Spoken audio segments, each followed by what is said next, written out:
You're watching Experience Comic Culture and Sales, streaming live daily to Facebook, YouTube, Twitch, and Twitter.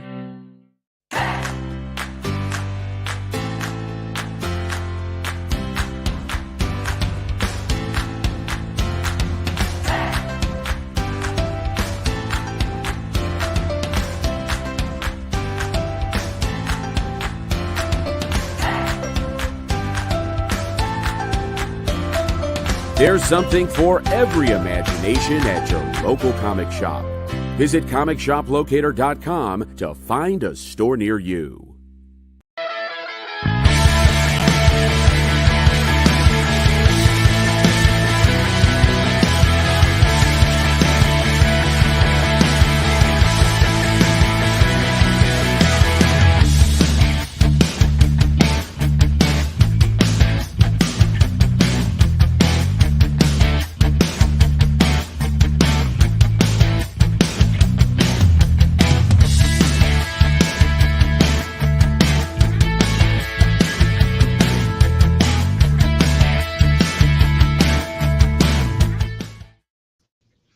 Hey, here we are. Hey, it's Monday. Everybody's like, I'm not ready for Monday.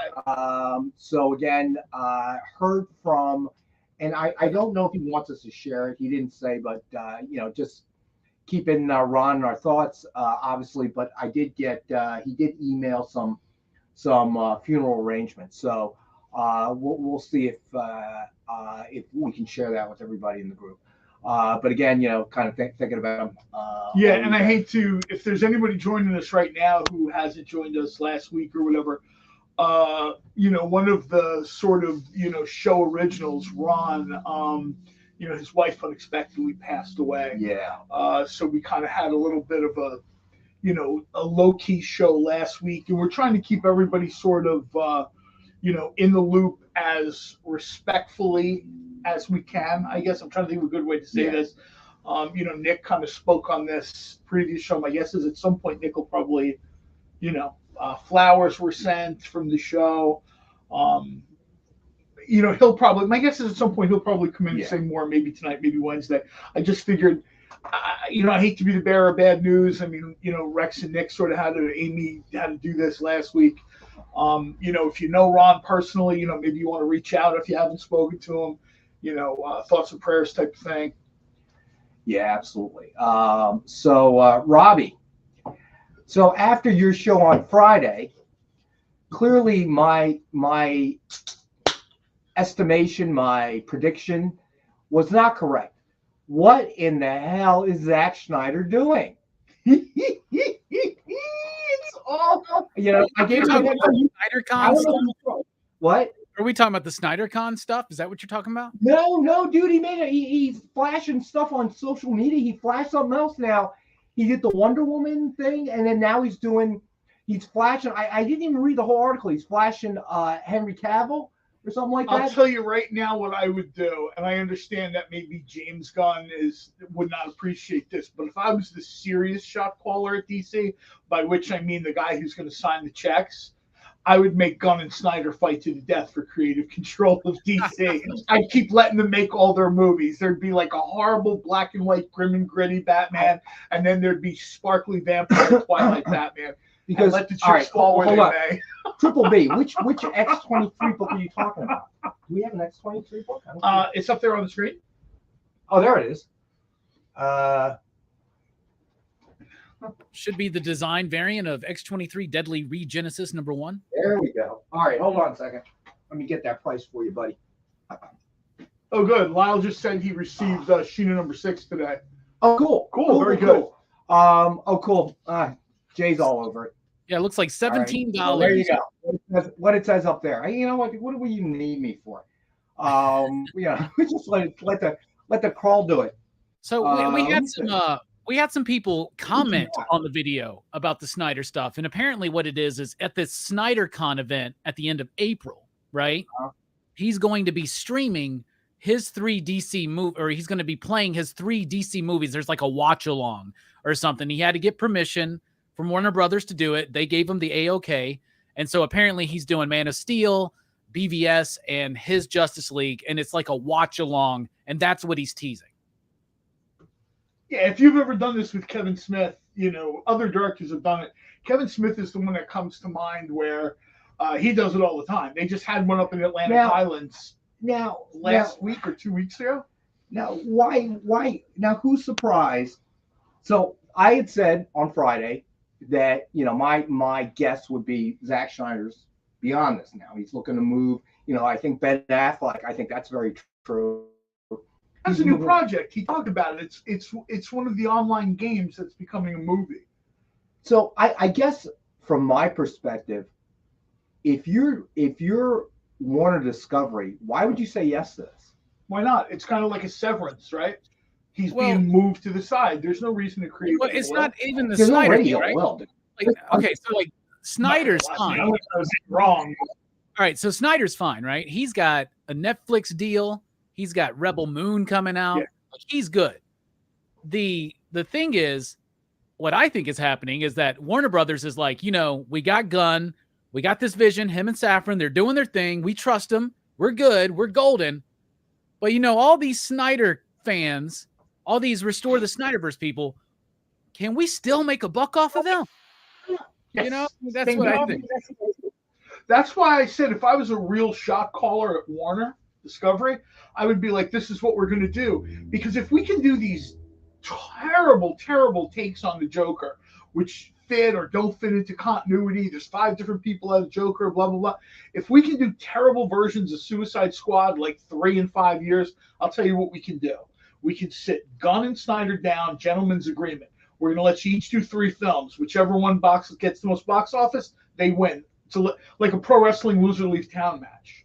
Either way, they're going to make money. I got to tell you, if I'm James Gunn, to me, I'm looking at it from a different way. To me, it just feels like more of the same nonsense that's been going on now for years. Okay, make a call, make a decision, which, don't keep trying to waffle back. Okay, there's, regardless of whether people like the James Gunn Suicide Squad or not, the second one was far better than the first, right? Hey, Mr. And Jane Onion, yeah, that's right. Kevin Smith, and he's very open about that. Kevin Smith essentially said, to me, it's just all about making money. If you buy a ticket at the box office, if you buy it streaming, whatever, or if you buy it with me and my crew and we're doing our View Askew thing, he doesn't care. He just wants to make his money back, get all his friends and, the bank and everybody paid that has to be paid, and then he'll just go kind of back along his merry way. The guy dodged a killer heart attack. By all accounts, he's got a, wife, family, happy life, good friends.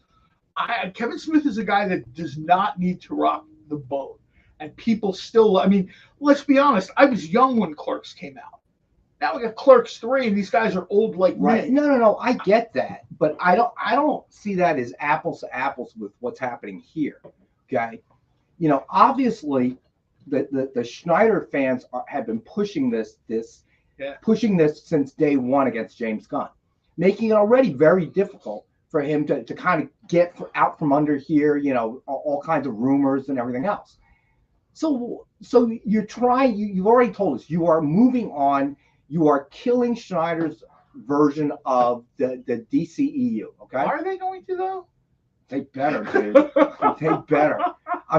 Listen, at some point, I don't, if you want to stay with Snyder, stay with Snyder. You want a Gunn to come in with Safran and redo everything else, that's great.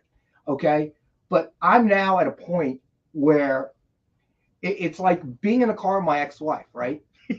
We're at a crossroads. We're clearly lost. We are clearly lost. Okay. In those instances, I'll make a decision because I got a 50-50 shot at being right. Okay.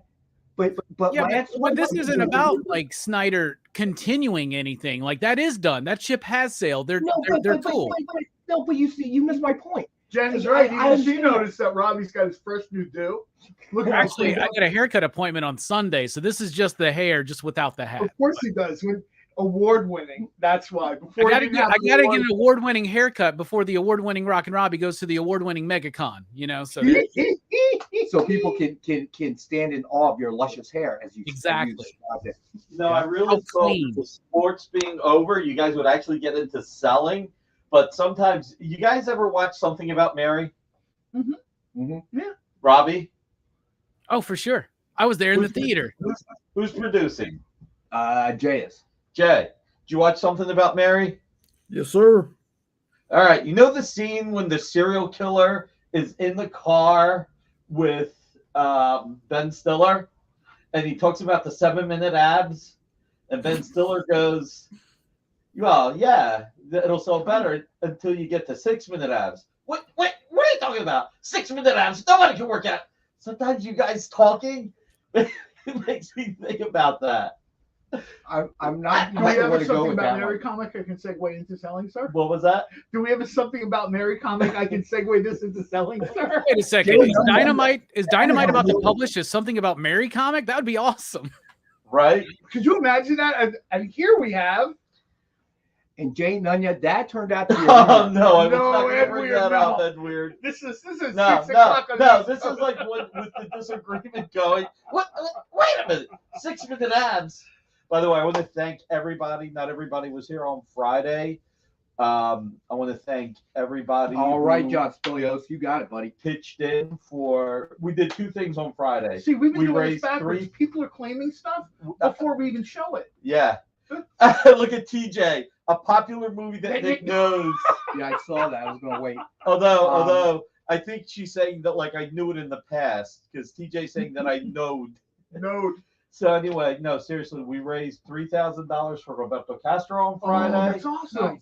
Nice. And the community came together. The piece of art that Ronald claimed, 7 people in the community ended up paying for it. Oh, that is so nice. That's very John, good. it is $249.99 retail, but we have it today for $125. So Just so you know, I know you already claimed it. Oh, go ahead. Yeah, Jay, do you mind throwing that up real quick? What John Spilios claimed already? Thank you. And then you can throw the crawl up there. So 125, John. All right, just so you know, buddy. So these are the 4 pieces of art, real quick. These are. Crawl get Let the crawl get done. Yeah. Wait till the crawl gets done. Maybe this. That is beautiful. Yeah, but maybe this description was a little too wordy. Yeah, it might have keeps going. It might have been Rabbit. So it might have like been. Wait, we did only 125 for that. Oh my god! It's like a You stock let people ticker. give your stuff away. All right. I wouldn't say that's giving it away, but it was definitely. All right, go ahead. So, Nick. What do you got there? I put. Sorry, a lot of stickies here for the people who kicked in. So these 4 covers were from my collection, and we offered these on Friday, and all the money is going to Roberto Castro. The cool part is, the extra cool part is that this one that Ronald claimed, Ilya, John Spilios, Creative Keep, Marcus, Preston, Comic Art Boston, Jeff Wedding, Alberto, and Fred Chamberlain all kicked in That's awesome. money to give this to Ronald for free. So I want to thank everybody. Yeah, I guess we're calling that's the Warbird costume for for Captain Marvel.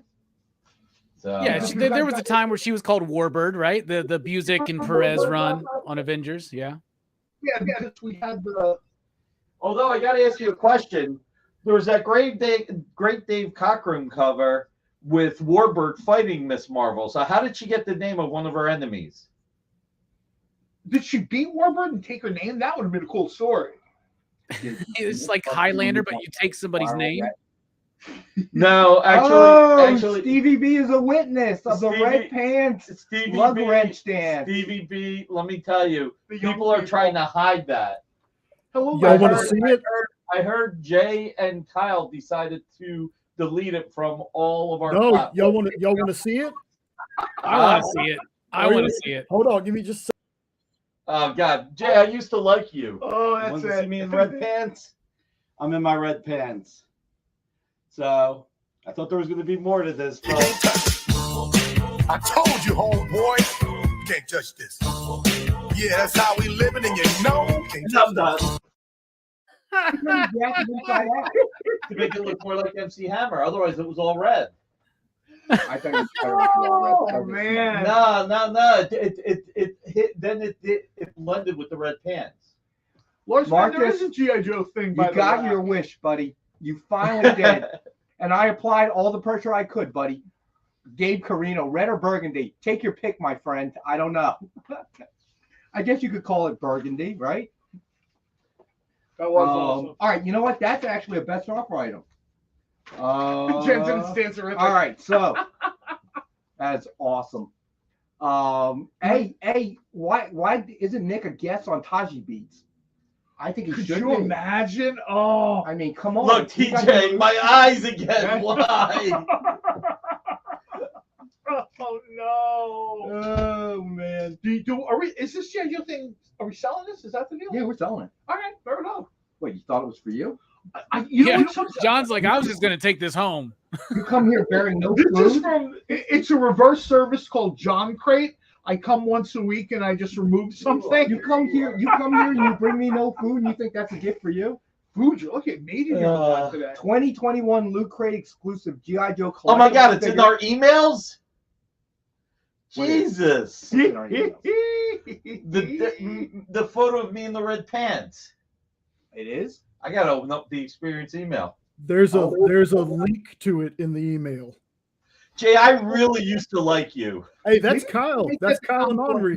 Logo. You know, you could have went and put a monkey wrench in it. Well, I'm going to just throw it up on TikTok. Oh my God, it's already on TikTok.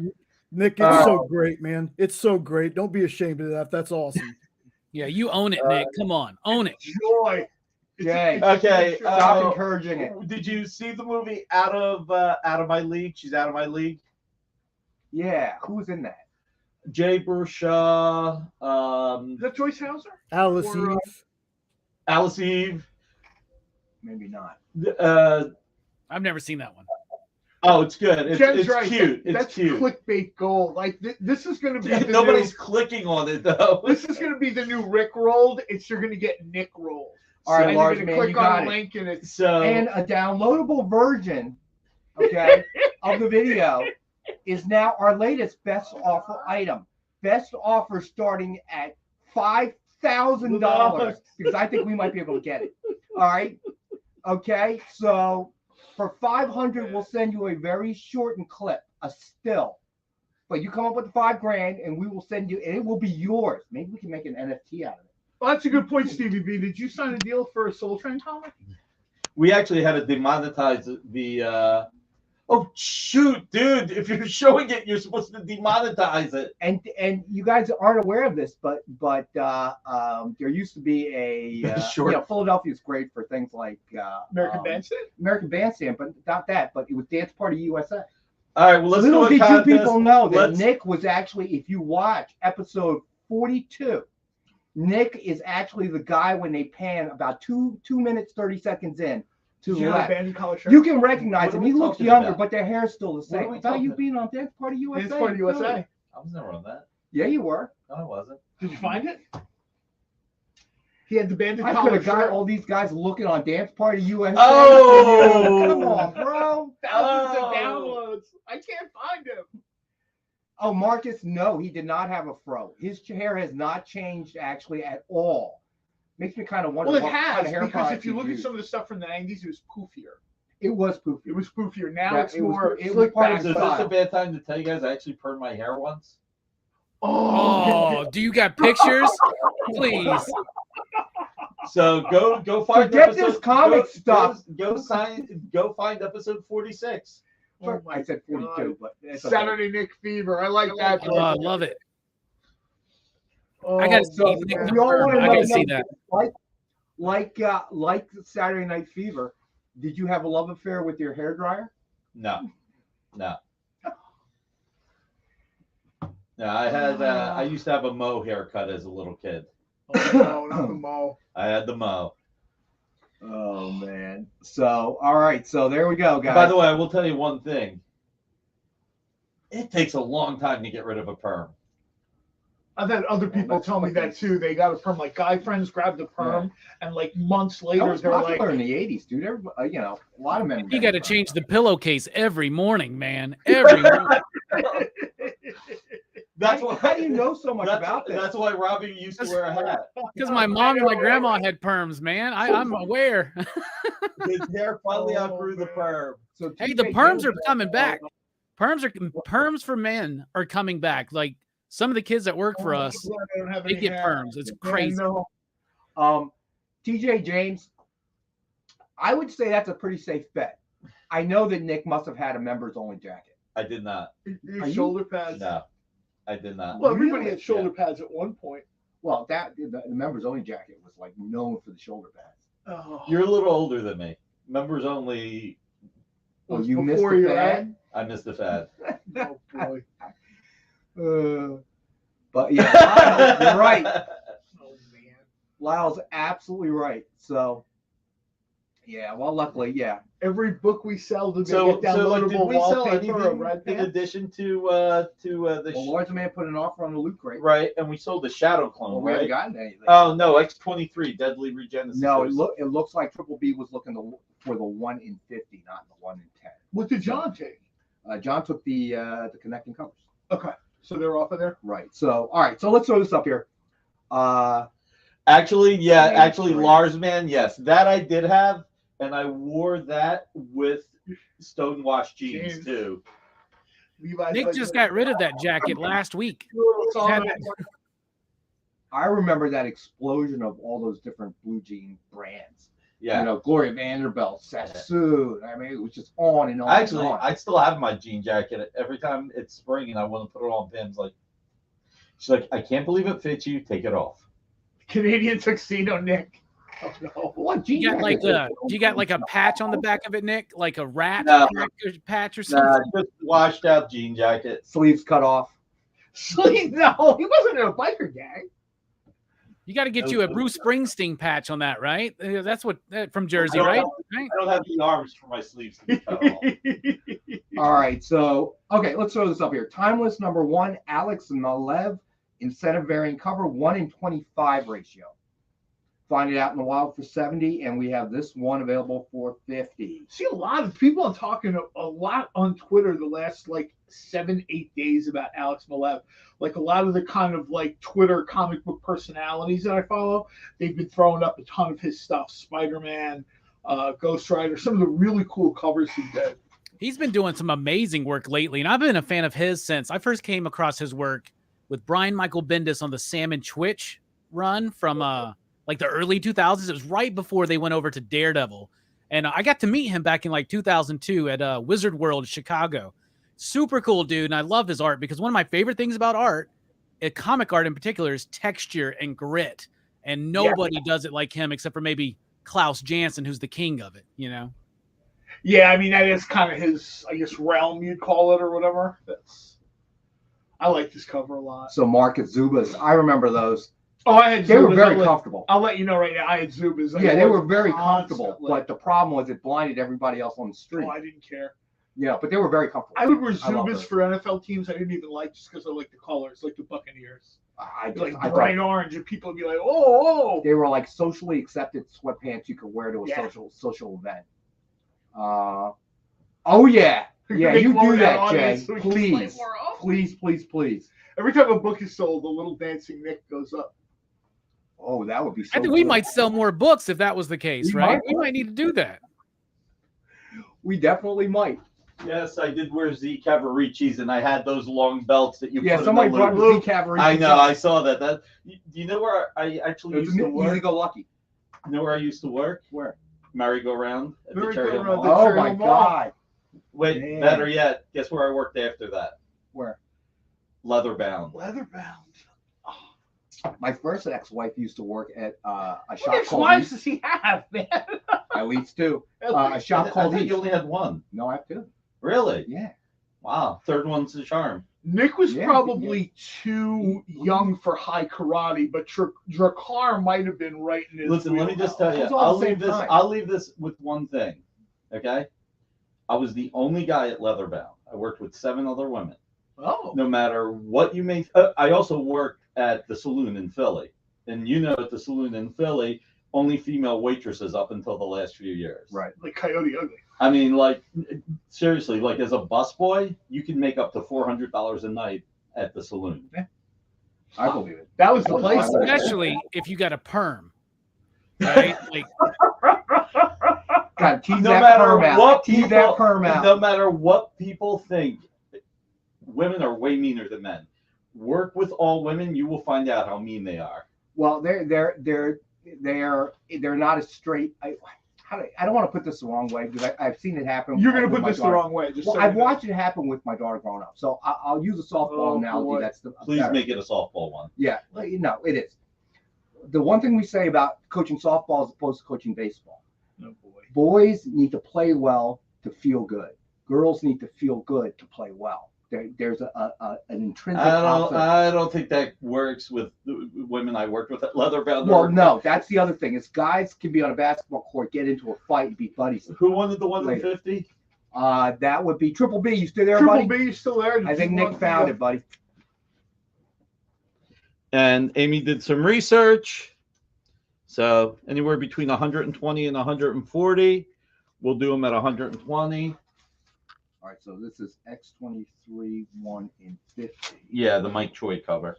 All right, so I'm sorry, what price did you say? 120. 120. All right. So, all right, Triple B, there you go, buddy. Let us know. 120, buddy.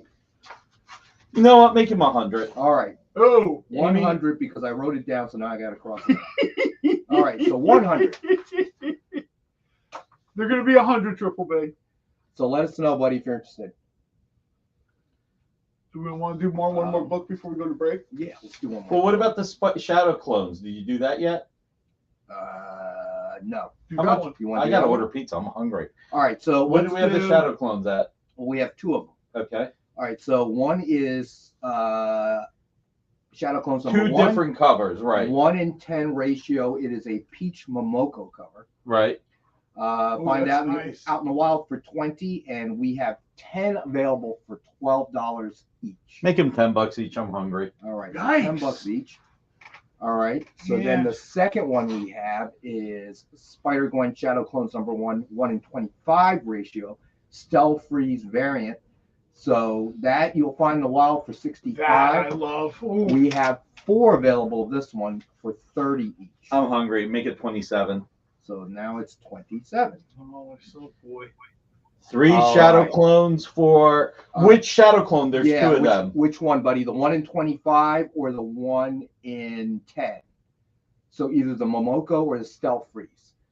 I'm Man, gonna I'm such a fan of Stealth Freeze. This stuff is awesome. I love it. I've loved it for a long, long time.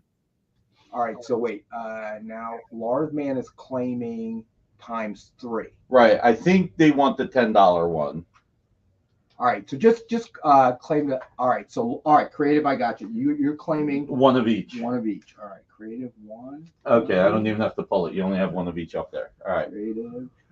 And Lars wants 3 of one of them. Who do you All right. think will be texting me? during the Which break, sir? Lars Man? Which one? The one that is 1 in 10 or the one that is 1 in 20? He wants Said the the $10. $10. And we So, dropped the one in 20 to $27, Lars, man. I'm hungry. I better order some pizza. I should leave. All right.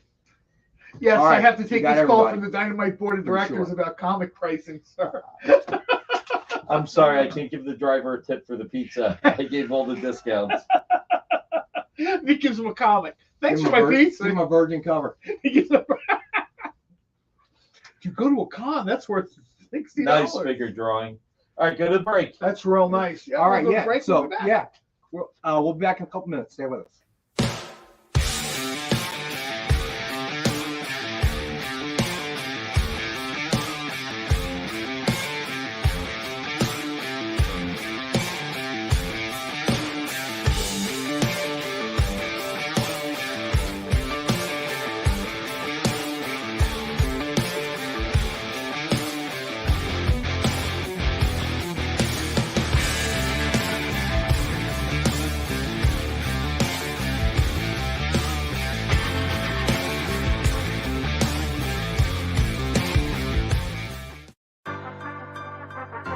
Do you remember what it was like when you were a little kid and you got a letter in the mail? Now imagine that letter was filled with information about your favorite shows, pop culture questions, links to things you're going to want to see later, and even sneak peeks at upcoming programming here on The Experience. That's what the EXP mailing list is. Every week, we send you sneak peeks, information, and all of the relevant links for all of the shows you want to see. Sign up now on our website or scan the QR code that's on your screen right now.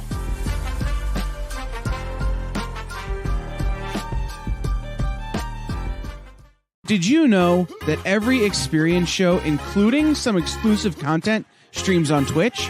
Check it out, twitch.tv/the_EXP. Or just scan that QR code. You just finished the last episode of your favorite new show, and you just have to talk about it. But all your friends are ghosting you because of that incident last week at the buffet. Oh, you know the one.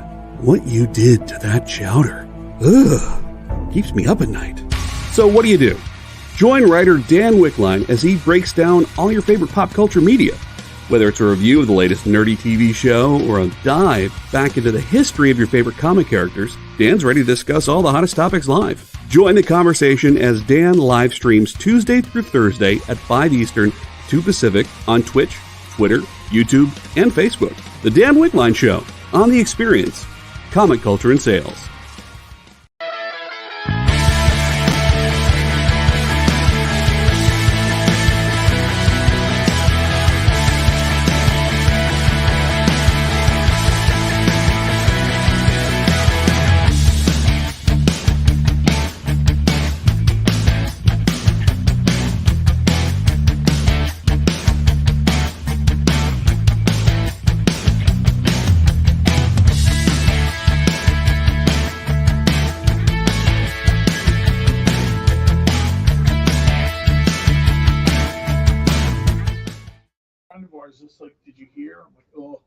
Hey, we're back. We're back. Lars, man, I got you down for one of the 1 in 25s. Triple B, no problem, buddy. No worries. Yeah. Oh no. Yeah. It's nice you kill him. We're selling comics here. I don't care if he lives or dies. It's all Drago. Ivan Drago here. If he dies, he dies. So yeah. So we were talking about that whole Schneider thing. To me, I think that's just a bad move. They're probably not going to make much money off of Schneider and Schneider Con. Well, that's all relative. And it just adds more fuel to that fire. How long do you think it's going to be? After these Schneider fans come out. Eric Bischoff said controversy creates cash. If you have seen pro wrestling, you've known a lot of this is a yeah. But here's the thing: if you're DC and you've just hired Gunn, and you're trying to move in a new direction, the last thing you need is all this background noise, which has been going on and on and on. That's why you ended up with a second Suicide Squad. That's why you ended up with the Zack Schneider version. To a certain extent. Well, they didn't bury that Joker movie. We're going to get Lady Gaga as Joker, and I'm telling you, they should just let everybody off the choke chain. Don't worry about continuity because they sure don't. And a guy like me who loves their characters but can't read their books, what do I care? I sat through that Shazam thing this weekend. Come on, no. And then I have clowns telling me, "Oh, Black Adam wasn't good." If you're going to tell me Black Adam isn't good, I'm just going to mute you on social media, especially if you're telling me how much you like Shazam 2. No, because you clearly can't identify what a comic book movie is. If you just like Zachary Levi, that's fine, cool. I don't want to see live kids action shows. And if I paid $25 for a ticket, I'd be like, dude, I paid for this. I mean, I didn't, but the average person pays. Are they really $25? If you see it in IMAX or whatever, it's like 23 something. Black Adam was good. Remove figure drawing from the chat. And move on to the next book. I don't think Black Adam was very good, John. Remove Robbie from the chat. He's got his award. He does. Hey, all right, Jay. Move Robbie to the other side of the screen now. Yeah, put Robbie on the other side. Hey, if I remove Robbie, we're going to lose views. I can't do that. Oh, whatever. Award winning.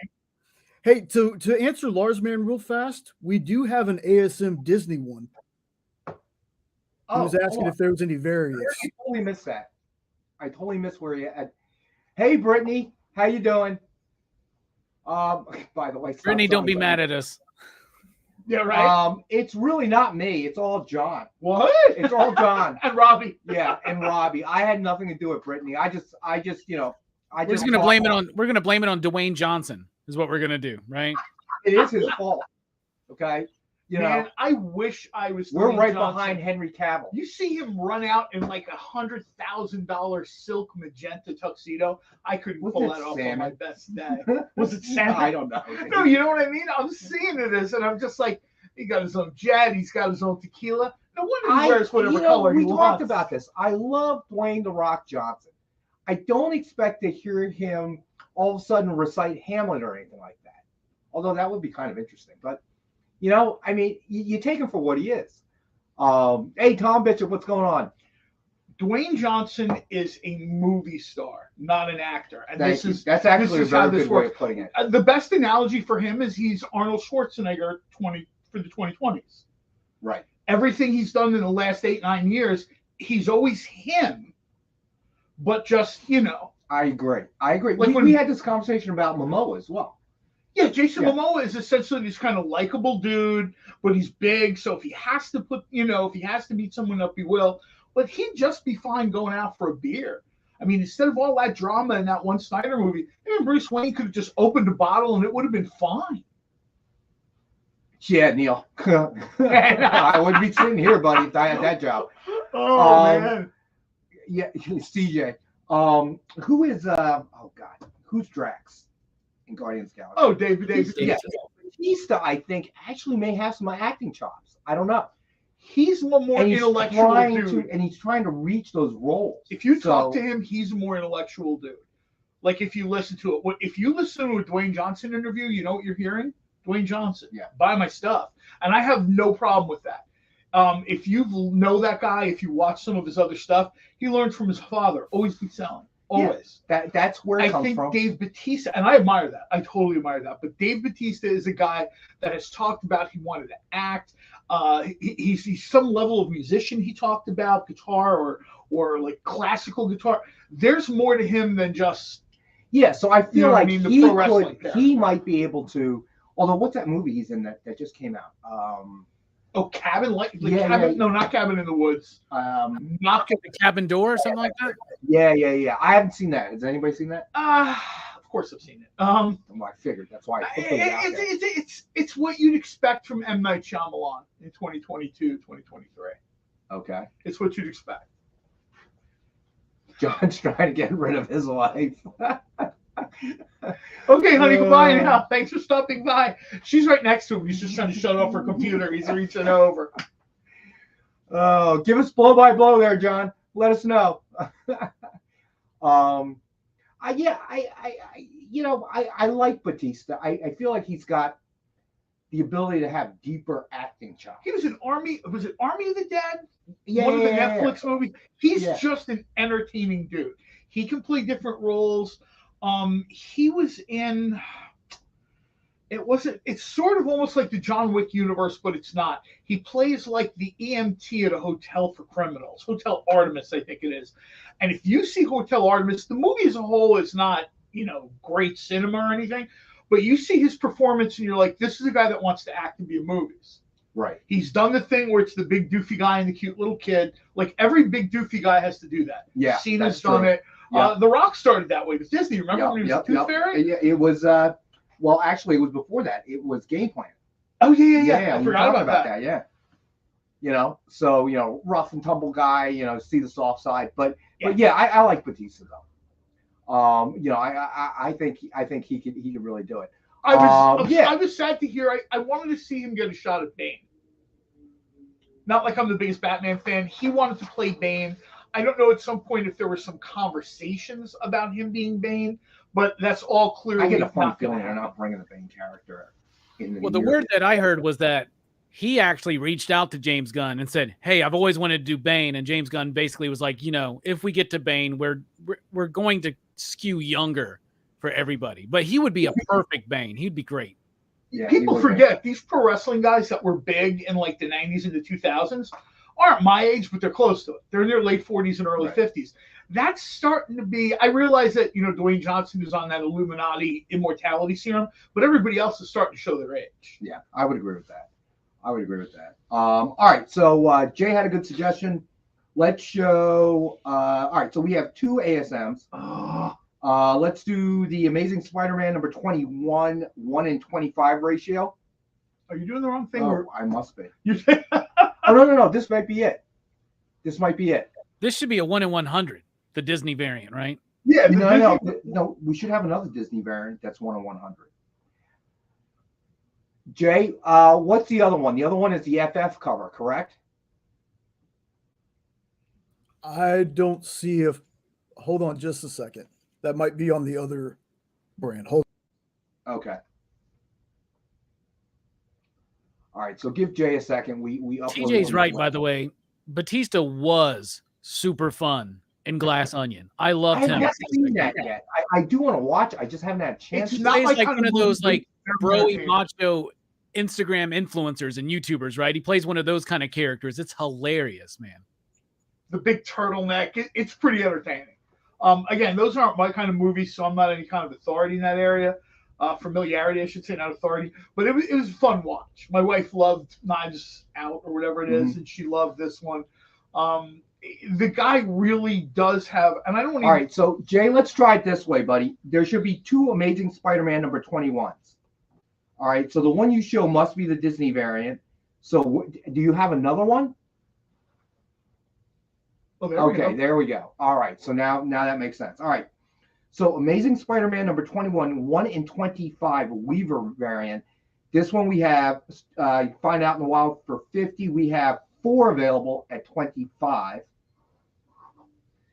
All right, so then the one you had up before, Amazing Spider-Man number 21, 1 in 100 black and white Disney variant. Find it out in the wild for 250. We have the one available for 200. All right, 1 in 25. You got a large man. So large man has claimed that one. So that one's out of here. Creative wants the Disney one. Creative, you got it, Creative. All right. I see Figure Drawing with a question. He says, do you guys think Bane should be played by a Latino? I think so, because I'd like to see that, because we haven't actually seen that. We haven't actually seen Bane portrayed in the actual way that he's written, right, as a Latino man. I, though, do disagree slightly with the Nolan Bane was crud. I love Tom Hardy as Bane. It is different, but kind of the same. What I loved about it was, we got Bane in that Batman and Robin movie, right? But he's just dumb henchman, right? Cheap Swanson was his name. And then in the Tom Hardy one, the mental faculties were there, the intelligence. Because what I love about Bane, he's one of my favorite Batman villains. There are a few reasons why. Number one, he is a major player in Batman's Rogues Gallery that was introduced in my lifetime. So, like, I latched on to Bane because of that.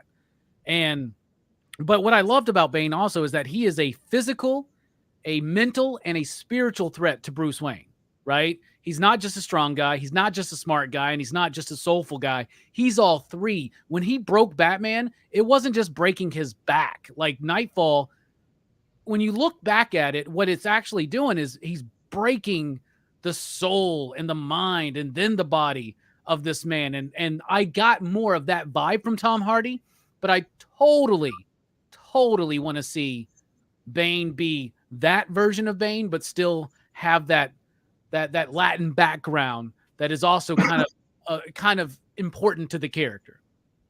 I agree with everything you just said, but in my opinion, they need to move beyond Bane. All right. As you said, they had the Bane in the Batman and Robin movie, which was, widely panned because it just wasn't a very good movie. They thought they could just keep reprinting this formula and keep collecting money, which they did for a long time. Then the Tom Hardy Bane, obviously great. I love Tom Hardy, obviously, as an actor. But now you've done it twice. Just like the whole Zack Snyder, the whole Man of Steel, and then, Superman dying, and then Batman and Bane. You've done it. Move on. Find something new. Don't keep trying to just take things you've already done in the past and move the pieces around.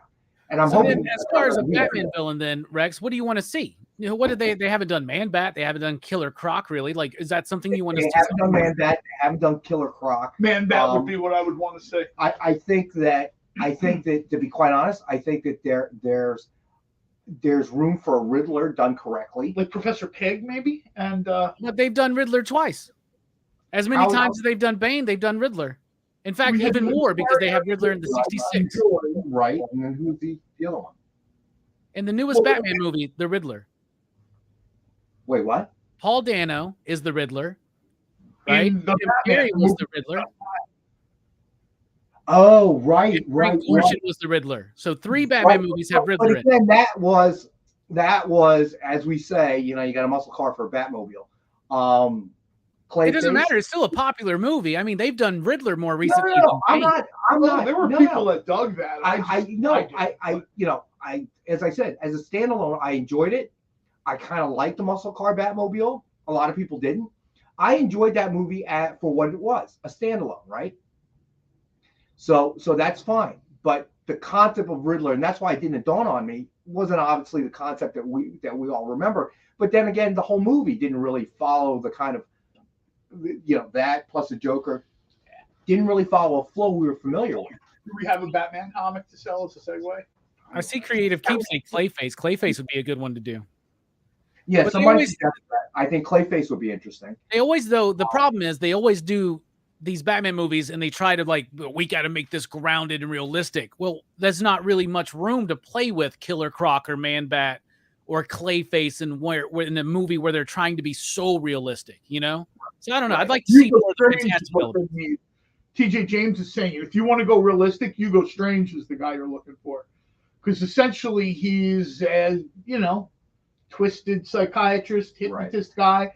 I mean, it's a little bit of a stretch, but, if you're going to believe Woody Harrelson can hypnotize people and Now You See Me, I can believe that Hugo Strange can hypnotize people in the Batman movie. So I don't know. I feel like if you go back to Bane, it's I don't know. You bring up a good point. That's part of the problem that they're faced with, and we've discussed this. Is if you when you go back to the Batmans and Supermans, you're hitting something you've hit time and time again, and of course it becomes difficult. That was kind of the magic of the Guardians of the Galaxy. I think is that it was not something we expected to see. It was not. It was not a widely read comic, and then all of a sudden we get this, and I think that DC kind of needs to find this. I think that Superman Legacy sounds interesting. He's talking about a totally different perspective of looking at the history of Superman. But with Batman, and I think we've talked about it, if you go back to that origin story, we got to be out in that theater in the middle of the night getting robbed. Okay, I mean, there's so many. You keep playing it over and over again, and I hate to say it, there's so many holes in it. Dude, I know that it's been done before, but man, I would really like a legit cinematic take on Mr. Freeze, like a good one, like that like Heart of Ice animated series, Mr. Freeze. I would love that. Nora, I would love something like that. I agree. I agree with, because you know what? Sylvester Stallone, very much like what we just talked about. Dwayne "The Rock" Johnson, Jason Momoa, he was just Arnie in white makeup. That was pretty much it. Right. And Arnie was not going to be somebody who was going to be reading Hamlet either. So I would like to see that as well. So who do we want to get to do Mr. Freeze? Like, I don't know. That's a good question, though. Oscar Isaac. Okay. Ooh. I'd be fine with that. Ooh, I like that. That's a good one. That's a good suggestion. We're just like pillaging Star Wars for people now. we're just being kind of lazy now. We're like, hey, I said Mads Mikkelsen. He said Oscar. We're not even trying to Oscar Isaac's my pick for almost any comic book role. Like before he got cast as Moon Knight, I wanted him as Dr. Doom so bad. I thought he'd have the gravitas to bring it. I'm going to jump in and say Woody Harrelson for Mr. Freeze. With the shaved head. Oh, Woody Harrelson. With the way he can be maniacal. Remember him in Planet of the Apes? How militant he was? As long as he doesn't ham it up like he did with Carnage. No. I'm saying not ham it up like he was in Planet of the Apes. I mean, He was really, TJ really James, John great. Malkovich, no way. John Nah. Malkovich. Wait, you I don't like can't. John Malkovich? Oh, I can't stand John Nah. Malkovich. Nah. John Malkovich is the If they would've made it- version of Dwayne the Rock Johnson, Jason Momoa, and Arnold Schwarzenegger. Okay? If they would have made it in the 90s, John Malkovich would be in a good Sorry, pick. that But Patrick guy- Stewart- Guys, start selling. I need to actually tip the driver. So you want to figure out which comic to tip the driver? Yeah, Okay, right. let me grab one. That's back too here. funny. Do we have a Batman comic as a segue? No, we actually do not. Ironically enough, We've had but a Batman. we We've do always had a not. Batman comic. We do not. That is odd, isn't it? That we is usually have weird. at least one. Oh, Billy Yeah. Zane. Well, no, that's not true. You get the Oh, wait. Future State collection. Oh, that's that's right. right. Batman. So that's sort of well, Thank you, actually, sir. it's the DC team up set. But all right, so 3 books. Wonder Twins, had to grab that one. Number 6, Freedom Fighters number 1, Future State Justice League number 1. All 3 comics, $10. Oh, that's not. That's Make it really 8. nice. I need to leave a tip. All right, Let's get make this it going. Somebody send somebody Nick, Dynamite 10 pack. You too. do realize that you can't tip with whatever sold tonight. Sure, you can. Well, no, because Yeah, because I can put it on the credit card. Because I can put it on the credit card. Then I know what I can afford. All right, all right. So I expect that the bill will be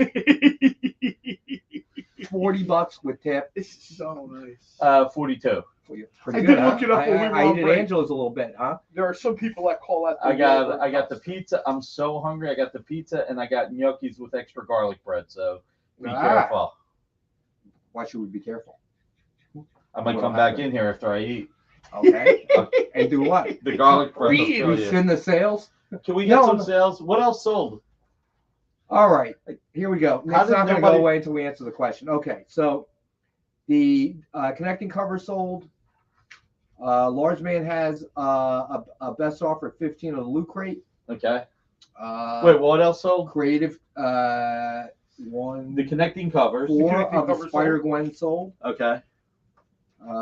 2 of the other Spider-Gwen sold.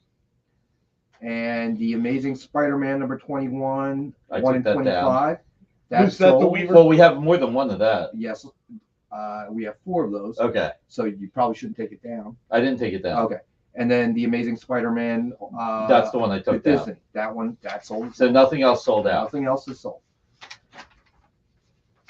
Except the Dynamite Readers 10 All right. pack. We'll make it $7. Buy the Future State. I need to leave a tip. I think we should bring up the Marvel Knights next because that's one of my favorite covers right there. But that's the Joe Quesada cover. Yeah. I love that Quesada cover. So, all right. So you were talking about Marvel Knights number 1 direct edition, buddy? Yep. All right. We have the one available for $19.98. You can find it in the wild, floating around $24, $25, I guess. So we have that one available. I remember really liking this book at first when it first came out. First of all, I love the Joe Quesada cover. You got Punisher on there. You got thank you for the super. I knew Spilio would want that. I knew he'd want that. All right, John, you got it, buddy. Good call, my friend. The Barreto and Jansen artwork on here too was something I really, really appreciated back in those days. There we go. Thanks, Lars, man.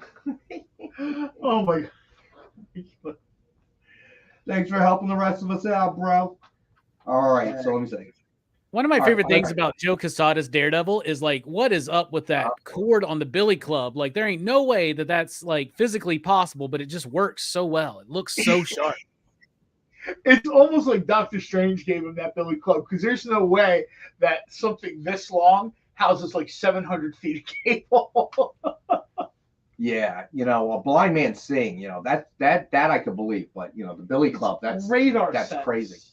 It's completely understandable in the world of comics. Oh my God. Yeah. So last couple of days, the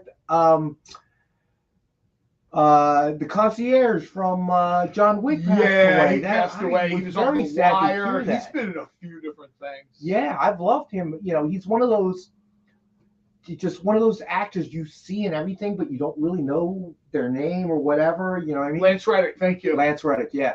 I didn't know his name when I first saw it, and then obviously you see the picture, so that was kind of sad. He's fairly young as well. It's going to be bittersweet, right? It's going to be bittersweet to watch the new John Wick movie, right? Because I'm sure he's going to be in it. Yeah. So that was kind of sad to read, but at least I think they got everything in the can. So Yeah. Oh yeah, the movie's ready to go. I would hope that. I hope it's ready if it releases like this weekend. I was going to say this weekend. Yeah. No. Furiously sitting at laptops. Yeah, but I mean that was super sad to hear. Yeah, he was 60 years old. Yeah. Thank you, John Spillio. And I've never seen The Wire. It's always one I've been meaning to get to, but he was in that one, and I hear nothing but great things about The Wire. The Wire's in that conversation. What's the best thing on HBO? Like, what's the best thing they've ever done, right? Everybody has their favorites. Everybody, I would say the two that sort of kind of go head to head in those fan conversations are The Wire and The Sopranos. What was the best sort of thing that's done? I'll throw Deadwood into that hat. Rock. I don't know if you guys know this. They actually canceled the show. That's the reason why Dominic, and I can't believe I couldn't remember his name on Friday, and I can't remember it today. But the guy who was in 300, when they come back in season 4, he's on the boats doing ocean patrol because he had all these gigs lined up. Yeah. Oh, okay. So they canceled the show. That's why Idris Elba was killed, because they were like, okay, we've got a clean end. And then they came back with season 4. I gotta go. I'm Luther. Yeah, right. Dominic West. There you go. Dominic. So I mean, again, really good show. First 3 seasons rock. Season 4 and 5 isn't bad. It's just not what the first 3 were. So sometimes you run out of steam. Like Westworld, I enjoyed but the first season. The thing is when they found out season 3 was the end, they gave it such a perfect ending. That's really. Wait, what do you mean we want more? Yeah, right. Like now you tell us Dominic West is in 300 and this and that. Good night, everybody. And Nick walks in. You have 3 more hours. Another book before we go to break? Yeah. Let's do another book real quick. All right. So let's throw this out here. Oh, John picked up the Marvel Knights. Very nice, John. All right. So, we got the Avengers number 50, Legacy number 750, and we have this one book available for $6. Oh wow, that's a nice one. Oh, and it's a bargain basement. That's about as bargain. I mean, anything with Doom is just. And you know what that reminds me of? I'm trying to remember which issue of the Avengers that reminds me of. This is sort of like. I love the Kang versus Iron Man. That rocks. Thank you, Kenneth. It's great to have you. Everybody, don't forget. Starting Wednesday, we have 15 CGC books we're giving away. All right. Oh. So you know what? Let's go to our next break. Stay with us. We'll be back in a couple minutes. What if Hans Gruber from Die Hard had to battle the Joker from Batman the Animated Series in a dance battle? Or who would win in a race between Baby from Baby Driver and Snidely Whiplash?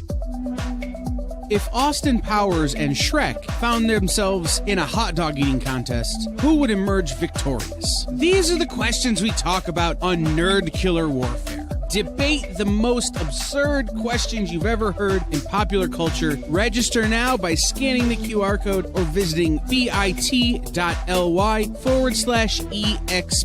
casting. Programming on the EXP is made possible by viewers like you, or your local comic shop, or that Kickstarter you backed, or the publisher you like, or comic industry professionals who want to share a message with the world. Really, anyone who wants to advertise with us can. If you're interested in seeing a product you know and love, or are creating, or are publishing, or are involved with, advertised here on The Experience, and having your message shared with our viewers, please reach out by scanning the QR code below or visiting our website and using the contact form. Comic Collectables is here for you every Wednesday with AR Comics for 2 very important reasons. To sell you rare, one-of-a-kind comics that you'll love, and to confuse AR with old man talk. You see, Rex and John are, how should I put this, ancient as the roots of the mountains. So every week, Rex and John fill in AR in yet another area of pop culture that he missed because he's too young, just didn't have the time, or just really doesn't care about. It's a real public service they provide. come buy some super rare and unique comics, while old men explain long-dead sci-fi shows to a younger man making that confused puppy face. Every Wednesday from 6 to 8 Eastern with Rex, John, and AR Comics. Comic Collectables on The Experience. Comic culture and sales.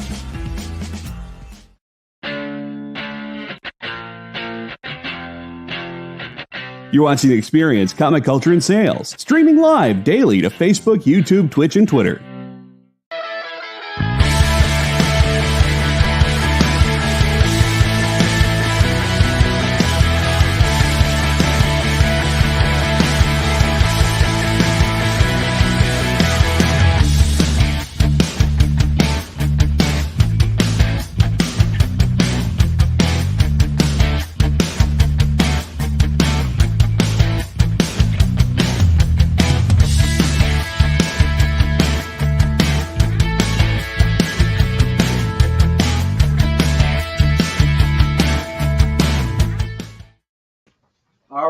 So John wanted to do one of the slab books, Monica Rambeau, Photon #1, CGC graded. Excuse me.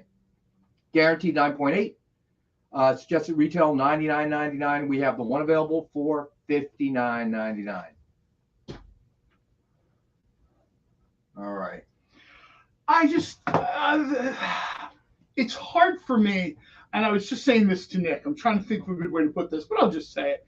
It's hard for me to get any kind of traction or investment in Marvel and DC characters because they don't really seem to care. They just, that's my, as somebody who's read this stuff for almost 50 years, they don't seem to care, so I should care.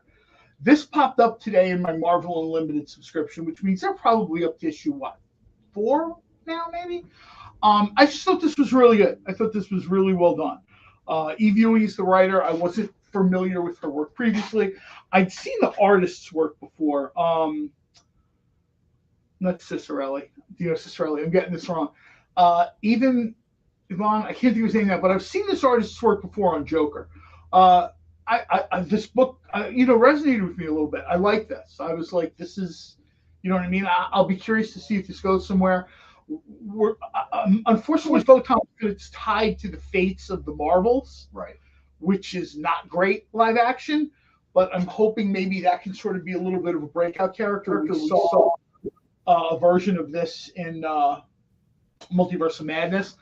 This is a character I would like to see more of. Both, I would like to see it done justice in comics, and I'd like to see it, I'm going to say like Disney Plus. I don't know if this character is strong enough to carry a $300 million movie, but I'd like to see this in, She was great in WandaVision. I loved her in WandaVision. I thought that was really, really cool. And if you like this book, and Eve Ewing also did an Ironheart series from like 2 or 3 years ago that I thought was really, really good. So that's definitely another thing to check out if you like her work. So I mean, what do we think? I mean, do we think that the Marvels is going to be bad, or? I don't think it's going to be bad. I like Captain Marvel, and I actually like that movie. And I do too. I'm excited for this because I like Photon, but when they start talking about, well, we're not sure when it's going to come out now, and we're moving it. And I know partly why Marvel is movie stuff, because there's this perception that people are tired of comic book movies. There might be some truth to that. I don't know. I think to it, man. Like Ant-Man had that biggest drop off between week 1 and week 2 of any Marvel movie outside of like the Eternals or something. Shazam is tanking at the box office right now. There's an oversaturation. I think they're trying to correct that. And I think Bob Iger even recently said something to the effect of there's going to be less. So we want to focus on quality over quantity again. That's what Marvel did. They were only giving us like 2 movies a year at one point there, and they were all pretty solid. But I like the Captain Marvel movie. I like the character of Monica Rambeau, and I really like Kamala Khan. So I'm excited to see that go. And I love Brie Larson as Captain Marvel. Absolutely love it. So yeah, I mean, she wasn't the first actress I thought of when they said they were doing the Captain Marvel movie. I think she's done a great job. She's in Avengers Endgame, these other. I have no problems with that at all. I'd like to see more. I think the Marvels is pushed back to what now? Like November? Yeah, it's November. Weren't we supposed to get it? Yeah, we were supposed to get it in June. Maybe it was like June or July, right? Yeah, something like that. Yeah, we were supposed to get it this summer, and now we're getting it essentially the holiday season. And then I saw a thing today that said it might even be a little bit later. So they're almost pushing it into that Harry Potter Christmas movie time. Right. You know what I mean? And they're probably giving those poor overworked CG workers a little bit more time, right? You know what? They've talked about that too. The Disney Marvel Dream Machine on the surface is great, but underneath the surface, it's like a zillion people working 90 hours a week trying to bring all this stuff to life. And yeah, I could easily see where someone would say, "Hey, look, let's power down a little bit, man." You know what I mean? Well, I mean, it was kind of inevitable. That we would reach this point in time. So, pulling back does sort of make sense, but I don't know if you can ever recapture that lightning in a bottle. Well, it's different lightning, and it's probably a different bottle. To use that analogy, that's a once in a generation thing. Avengers Endgame, literally that moment took 10 years to build up in a blank canvas. And then you get Captain America Say Avengers Assemble. All right. I don't think you're going to be able to recreate that, although you can find a way to recreate new magic, new lightning. And yeah, Thomas, my first choice when I heard they were doing live action Captain Marvel, the first person that jumped into my head was Katie Sackhoff. That's just I'll be honest with you. I loved Katie Sackhoff in Battlestar Galactica, but she tends to only play one kind of role, and it's this pissed off person, just angry at the world kind of person, and then it gets a little boring. Have you not seen her wrenching portrayal as Bo-Katan? There's nothing angry about Bo-Katan at all. Okay, whatever you say, John. Somebody else said something else I wanted to address, but hold on. Marcus, I did read that about Victoria Alonso leaving. All right, Dwayne DePayne, that's who I wanted. So this thing with Shazam, all right, it is just so the question obviously is you're getting two real sides of it. You're going to see headlines out there saying it blew up the box office, it led the box office for the weekend, and then people saying it's tanking. All right, so we know that the budget ballooned up from $100 million to make the first movie to $120 million, $25 million to make this one. All right, so $25 million more. And I think that they had projected. So what are they at right now? Is it 30 million or is it 60 million? I forget. No, they're at like 30 something million. Okay, so they're at 30 something million. They projected somewhere to be between, I think 35 they said, and something like that. They were about 20. Somebody said they were 27% off. They were about 25 to 27% off the projected number. So it's being made to look worse than it is for clicks and buzz. Right. All right. And the other point is this, okay? And I read an article and it was buried way, way deep somewhere. Is that let's also keep in mind they're banking on the spring break crowd, okay? Because it appeals to a younger audience. Well, I hate to break this to everybody. In the state of New Jersey, in the same county, our spring breaks could be different. Now, you look at that nationally, you're looking at a period of time. You're looking at a period of time of a period of 6 weeks that it breaks, across the country with all the different schools. And you're not looking at college spring breakers, which tends to be more around a central amount of, a central period. You're talking about high school, middle school, high school, middle school, elementary school. So when they start hitting spring break, let's see what happens. I'm not saying it's a resounding success. The first one was. Everybody, I think, was shocked at how well that did. People liked it. Okay. But what I'm seeing is right. John Spilios, I heard that the fans are giving it a B+ on Rotten Tomatoes, but the critics are panning. But the critics just about pan everything, because they have to be relevant. We are seeing a disconnect. Too many times these numbers are coming out from like these totally made up websites, and they're totally made up statistics, 58%, 51%. And then people see the movie and they're like, I don't know what you're talking about. There's like a significant disconnect between what you're saying and what I'm seeing. I'm the first to throw out my opinion because I see everything, right? I think Robbie said that once. I see everything. The other thing is, like, for instance, I'm a big Marvel and DC fan, and I still haven't seen Ant-Man. I didn't go see Shazam yet.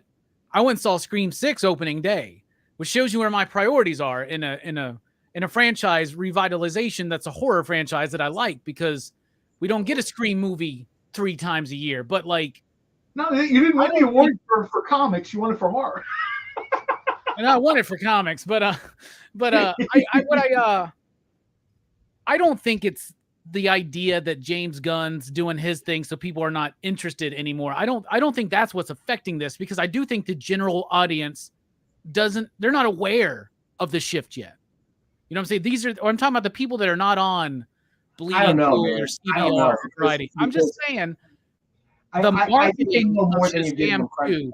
I'm just going to say the marketing of Shazam 2 sucked, bro. Like, the trailers were terrible. There was no push for it. It feels more like DC has abandoned it more so than fans understanding that there's something new. And I think that because now promotional material is hot for Flash. They're putting all of their marketing towards Flash this year. And it's almost like Shazam's the movie that time forgot in a way for them. Well, I think in a way that Shazam, they looked at as, all right, we can release it, but are we going to spend tons of money over a portion of the universe that may not even be a part of it, or may be a very small outside part of it, right? Whereas Flash, I think they're hoping is going to be, as we called it, that nexus point, that watershed moment to be able to push the new vision of the universe. So that might have a lot to do with it. And Shazam was always kind of Shazam 2 was always kind of a hindsight sort of, oh yeah, it's coming out. And then when the whole nonsense happened with Black Adam and Henry Cavill, because I gotta say, I think The Rock had a lot to do with pushing that off to the side, and then they decided bringing James Gunn and Safran, and everybody's looking at the bill going, well, yeah, let's not spend that much money if we're going to move in a different direction anyway. And to me, I feel like, again, I feel like when The Rock came in and stepped on a bunch of a bunch of heads trying to get to the top and trying to kind of push his version, that in other words, we all thought at the very beginning was Shazam was eventually going to connect with the Black Adam. Everybody was very excited. Oh, it's going to be The Rock, and they're going to connect. Well, Dwayne Johnson said that in an interview. His thinking was that this was going to sort of become. The guy made this move and he failed. He did the same thing with Fast and Furious. This isn't like a new thing. What happens is Johnson involves himself. He comes in humbly. Remember the Fast and Furious franchise? Mm-hmm. The next thing you know, Vin Diesel is kicked to the curb. And it's all about him and Jason Statham and movie stars. And nobody cares about family anymore. Sorry, Dom. They just didn't. And then what happened? Dwayne needs more and more money. Dwayne needs more and more planes and helicopters and, his favorite sushi ma flown in from Hawaii. So they say, first they shot him over to Hobbs and whatever that thing was, and now that's all done. And Vin Diesel is back. Same thing happened with DC. He jumped in kind of humbly, I'll do this. And then by the time Black Adam came out, he was out there saying, I should pretty much control the DC universe. We're going to bring Henry Cavill back. I had a meeting with Gal Gadot, blah, blah, blah. And meanwhile, Warner Brothers is doing a completely different thing with James Gunn. So once again, Dwayne is sort of shown the door. Dwayne's not that broken up over it for 2 reasons. First of all, he walks out with, $40, $50, $60 million to add to his already huge pile. And he'll just do something else. Right. He'll just do another. No, and I understand that. I totally agree with what your assessment is. But what I'm saying is that how much of a role did that play? Because now all of a sudden, because I would think that Shazam would have at least a little bit of shelter when they started to revamp things, because Safran was involved with it. But now, because of the way that it was forced with Black Adam, it's kind of a dead end. There's also issues with Zachary Levi too. Zachary Levi. Again, I can't. Let me say this. What he said was not popular. I don't agree with it. But dude, you cannot, on the one hand, be pushing Flash on us and telling us how we're helping Ezra Miller and he's seeking treatment, and then Zachary Levi said something that was probably not a very sensitive thing to say. But dude, Ezra Miller, there was talks of kidnapping and keeping people prisoner. I get what you're saying, but in their world, I can't balance. I get what you're saying, but in their world, they think they can make that work. In their world, they think they can bury Shazam. Robbie's 100% right. Oh, I don't He didn't disagree. win the award for his haircut. They're burying that movie. No, I don't disagree. I don't disagree. No, I'm not saying that they're not burying the movie. I'm saying, what do we think caused them to do this when you know that Sapphire was part of that? I think it's egos. I think it's people trying to decide who's going to control. And I'll tell you what else. When you have a vacuum, right? No power, no guidance, no leadership. This is the kind of thing that happens. Now you have Saffron and Gunn trying to establish leadership, and well, it's like herding cats. It's DC. Look at their books. Forget the movies. Look at their books. Yeah, I have to agree with that. I hate to say it, but the books are chaos, and I love this stuff. And this is why I go back to that, that thing. Largeman says we should represent the spirit of Dave Cerrone. Show them a book, and if they don't buy it, then we're not going to show anymore for the rest of the night. Well, I want to answer Stevie B real quick in the chat. X is awesome. X is one of my favorite movies of last year. You should totally watch X if you get a chance. So, they can't put Mia Goth in enough stuff. The second they say I'll tell you right now, they say that Elizabeth Olsen doesn't want to do Scarlet Witch anymore. I shoot Mia Goth right into that. They decide they want to do Death, the High Cost of Living. I shoot Mia Goth right into that. What about the idea of Guillermo del Toro wanting to do a Frankenstein movie with Mia Goth, Andrew Garfield, and Oscar Isaac? I'm like, yes, please. Like, I've already got 3 tickets purchased. Let's go. All right, let's throw up the last CCA of the night. Invincible Iron Man number 600. Signed with Iron Man versus Kang, cover sketch by Joe Del Beato and Mariano Nicieza. I love that, man. Suggested retail of $149.99. We have this one available for $62. This is the homage of Iron Man and the Samaritan, right? Iron Man and Doom, right? Is what I was thinking. Doom number 150. Yeah, that's Iron Man and Dr. Doom. So they changed Doom to Kang. So I like that. Yeah. Well, aren't they all the same dude, supposedly, allegedly? I remember Kang was a descendant of Doom. Kang was a descendant of Iron Man. He was a descendant of both of them. I don't know how that works, but yeah, in one of Kang, and it was actually in one of Rama Tut's first appearance, or one of early Kang. They speculated that he's an ancestor, or not an ancestor, but a descendant of Doom. I was trying to think. And now we know he's a descendant of Richards, of Nathaniel Richards in particular. Right, so see, that would really make sense with the stupid level of technology he has, because Reed Richards has a stupid level of technology to start with, right? And the various versions of Franklin Richards, there's never one that's just a guy. Franklin Richards is everything from like a 90s psychic, alternate reality leather and metal guy, to I've seen the thing where Galactus pulls off his helmet and it's Franklin Richards. It's insane. All right, Preston, all right, we have 2 different types, all right? So this one we have is the 1-in-10 ratio variant, incentive variant, and we have 4 of them available, and those are $17 each, buddy. All right, and then Nick found a X23 1-in-50 variant by Choi, and we have 1 available at 100. So let us know if you're interested, buddy. So the other one I still have, looks like all 4 available. So that's the one that's 1-in-10. The Basil Dua variant. Did I pronounce that right? Probably not, but yeah, probably not. You're probably right. All right. So then, you know what? Let's get the Mighty Morphins Power Rangers out there. All right. So we have 2 incentive covers for Mighty Morphins Power Rangers.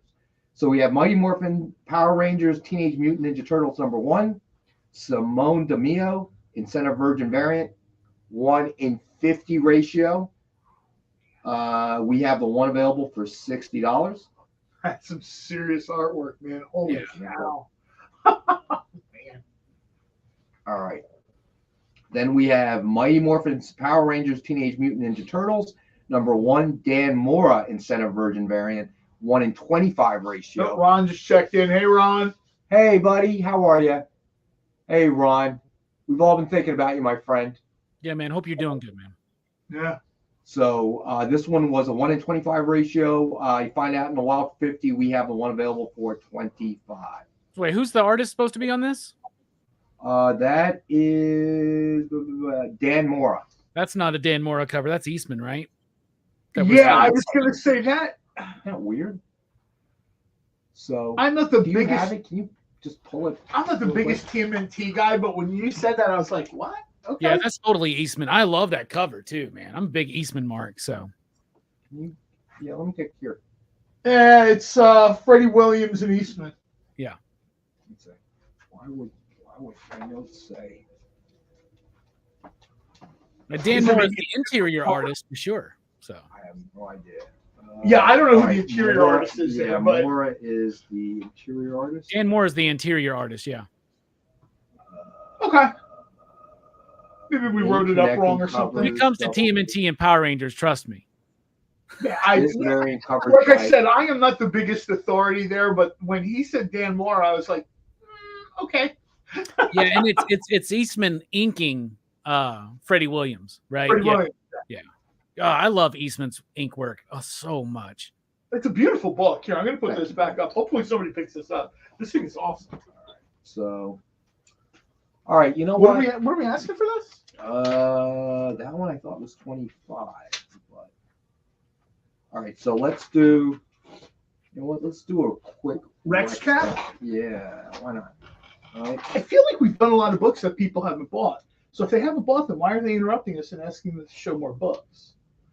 All right, so You don't buy the ones we've already shown you. You can't see any more. all right, so timeless. Thank you, Jay. Timeless number 1, Alex Maleev, incentive variant cover 1-in-25 ratio. Out in the Wild for 70, and we have one available for 50. Then we have Mighty Morphins Power Rangers Teenage Mutant Ninja Turtles number 1, Simone DeMio, incentive virgin variant, 1-in-50 ratio, and we have the one available for 60.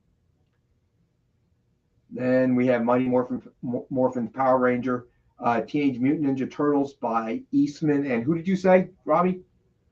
Williams, Freddie Williams. Eastman and Freddie Williams. We have one available for 25. Then we had the Avengers number 50, Legacy number 750, and we have this one available for $6. And then Invincible Iron Man number 600 with Iron Man versus Kang cover sketch by Joe Del Beato and Mariano Nicieza. It's just at retail of $149.99. We have the one available for $62. And then we had Monica Rambeau, Photon number 1, CGC graded 9.8, suggested retail $99.99. We have the one available for $59.99. And even if nobody picks this up, I'm kind of curious if anyone reads this book, let me know what your thoughts on it are. Like I said, I didn't expect to enjoy this book as much as I did, which is one of the reasons why I still love comics. Two things. First of all, that moment when you see an art piece that you're like, wow, you think you've seen everything and you haven't. And then when you kind of, like I said, just literally, I open Marvel Unlimited, I'm going to say maybe once a week. This popped up in the queue. I like, fine, bang, I hit it. And I was like, wow, this is a lot better than I expected it to be. All right, the next up, the only best offer item of the night, 2021 Loot Crate exclusive G.I. Joe collectible figure. It is Scarlet, and it is a best offer starting at 15. Large Man opened us up at 15. Then we have the DC Team Up set, Wonder Twins number 6, Freedom Fighters number 1, and Future State Justice League number 1. Did someone not buy this? Isn't it like $7? Yeah, it's $7. We have that for $7, as John just informed us. And that does it for the I'm just surprised it was. Oh, no, wait. I'm sorry. So then we have, looks like, all right, Spider-Gwen Shadow Clones number 1, 1-in-10 ratio. And we have, looks like, 6 available for $10 each. And then we had Spider-Gwen Shadow Clones number 1, 1-in-25 ratio, Stealth Freeze variant. And looks like we have 2 left. Suggested retail 65, and we have 2 left for 27 each. Wow.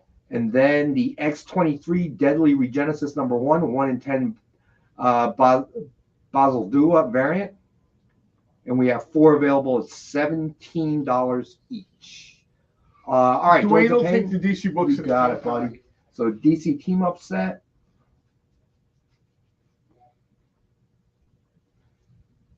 All right, and then a 10-pack for Dwayne.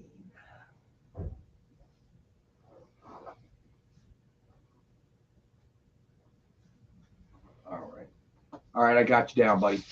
So let's see.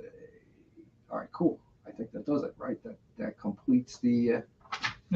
Yes, Robbie, completes. pick a book before we go to break, man.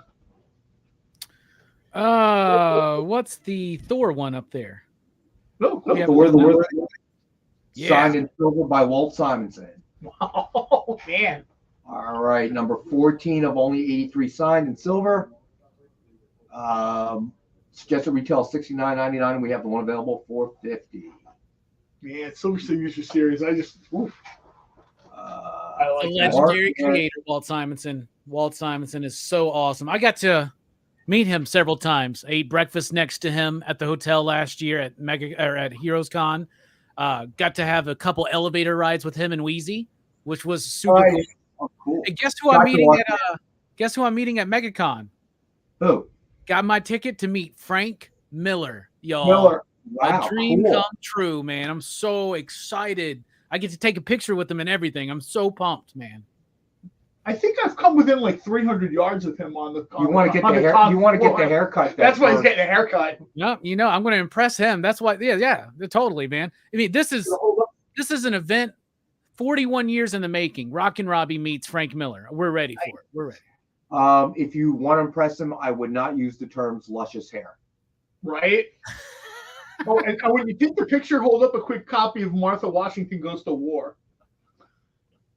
Yeah, I love Martha Washington. I can only get one thing signed, though. So I'm taking my Daredevil 181 because it's one of my favorites. Award. Award. He runs to where he wants the creators with his award. Can you sign this? That would be genius.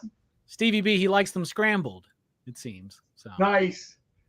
That's what I'm saying. Tell Miller about your award. Say, hey, look, I made some time for you in my award-winning schedule. I'll be lucky to even say anything. Bruh, you're so awesome. You're so awesome. Martha Washington, Sin City, Daredevil. Like, come on, man. Like, I'm so excited. I'm so excited.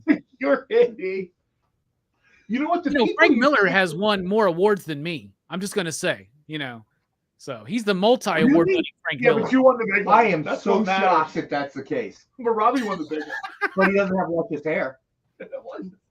I don't know. He's always wearing that hat nowadays. I don't know what his hair looks like. Trust me, as someone who's always wearing a hat, you don't have luscious hair if you're wearing a hat a lot, bro. Trust me.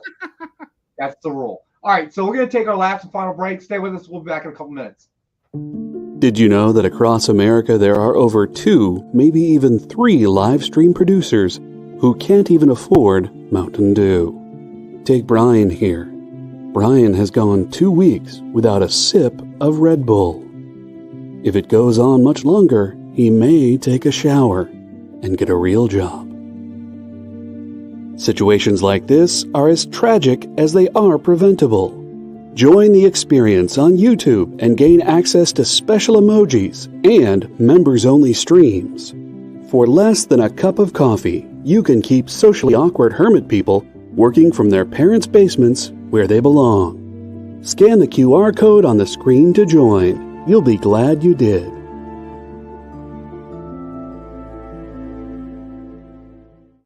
Imagine being at a convention and going to an interview panel that's just for you. No bustling crowds, no hours-long lines, just you, the moderator, and your favorite comic book creators. Well, this is pretty much that. Miss Jen sits down every week with 2 comic book creators for a live stream interview about their latest work, and you can ask them whatever you want. It's Talking Shop, Mondays at 5 Eastern on The Experience, Comic Culture and Sales. Go follow The Experience on TikTok at @the_EXP1 or scan the QR code on the screen. Our TikTok is like everywhere else we are, except you only have to deal with us for a minute. Seems like a win-win to me.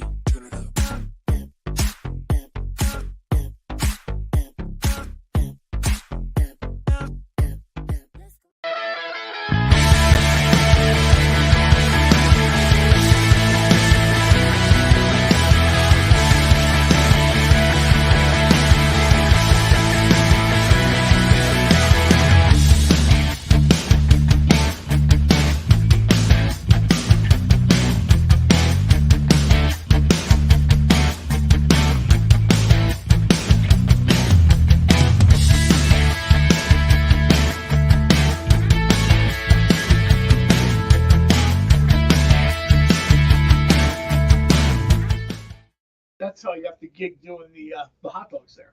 Oh, all right. So John Stout, hey, if your hair is almost down in the middle of your back and you wear a hat, now you're just kind of being mean, to the rest of us out there. But he's rocking out with his hair out. Yeah, right. So Fragile, I like that, Stevie B. What? Where's Robbie? I don't know. There he is. Okay, I was gonna say. Did that break seem quicker to anybody else? Was it? It did seem quicker because I was messing around with my phone in a comic, and all of a sudden it was like, "Oh, hey, we're back." All right. So you've seen Shazam, you like it. You don't think it's great, but it's just not my kind of thing, man. Okay. I like one of the reasons that the Marvel movies have really resonated with me is that there's a sweet spot for me between goofy and grim and gritty that I really like, and a lot of those Marvel movies hit that spot. Shazam, the first and the second one, I'm not going to say they're poorly made. They're not made for me. They're made for kids. They're a little too lighthearted. The same way that Snyderverse stuff. I'm like, dude, look, man, I'm in my 50s. I've been seeing grim and gritty since the 80s when like Claremont and Byrne are doing it. You're not impressing me. I don't care if you put it in black and white. I don't care if you have Superman snap someone's neck. It's just a no sale with me. So that's why I'm not a Snyder fan. You've got to hit that spot like Tim Burton did with the first Batman movie. There's a spot between camp and, kind of really well done. And like I said, they don't care what I think. Morbius. He's still pushing his nephews under the bus over there. Morbius is awful. No, they even said it too. They're like, "Oh, dude, you watched Morbius," and I said, "You asked me to watch this movie. I told you it was terrible." "Oh, we should have listened." I'm like, yes, you should have listened. So Robbie, have you seen it yet, or you have not?